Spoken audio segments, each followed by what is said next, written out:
點靚？今日啱啱喺早上再跑翻個長距離慢跑，但係咧今日就天氣非常之靚，你睇陽光明媚，而且溫度好好10零度咁樣，跑落嚟好舒服啊！今個星期突然間喺各平台上邊咧都好多刷到張雪峰呢位老師呢位指導員嘅一個噩耗啦，其實都俾我一個警醒啊！你話跑步或者做運動對身體有益冇錯，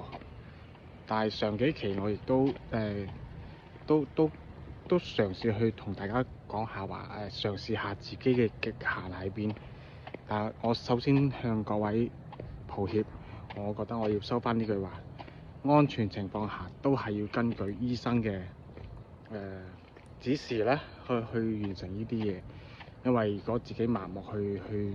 嘗試嘅情況下，我覺得即使係跑步或者係游水，都係有佢嘅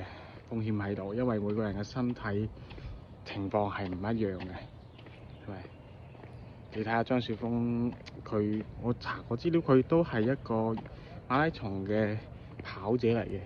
一個可以完成42點幾公里嘅一個經常運動嘅人，都會突然間心臟會出現問題，都會發生呢啲咁令人悲痛嘅事。咁所以我覺得如果係嘗試自己身體極限嘅話呢，我都係收翻呢句説話。希望大家可以喺健康嘅情況下，諮詢下自己嘅醫生，去根據你身體嘅情況去作適當嘅鍛鍊。可以嘅情況下，一步一步嚟，真係唔好急。你好似睇下我而家今次隻腳前後真係接近2個月啦，到而家上次同大家講60%，而家可能去到70%啦，但係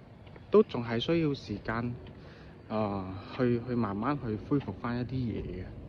所以希望大家有咩事，身體上面發出任何嘅唔舒服啊，或者係各種嘅症狀啊，及時去揾醫生去了解佢嘅原因，一定係要揾到佢原因，盡快醫治。我哋廣東人話齋，病向淺中醫，希望大家都有一個健康嘅身體，美好嘅生活。好啦，下嚟見啦，記得啊，有咩事揾醫生。